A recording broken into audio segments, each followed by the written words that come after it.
भावाच्या बर्थडेला चाललोय. मेकअप चाललाय.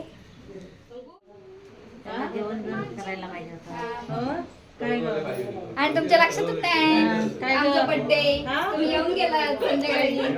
बर्थडेच्या दिवशी birthday to you, happy birthday to you, happy birthday dear Sanvi, happy birthday to you.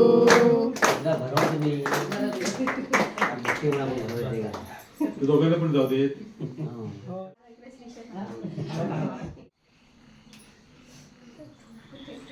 इकडे बघ दीदीचं केक.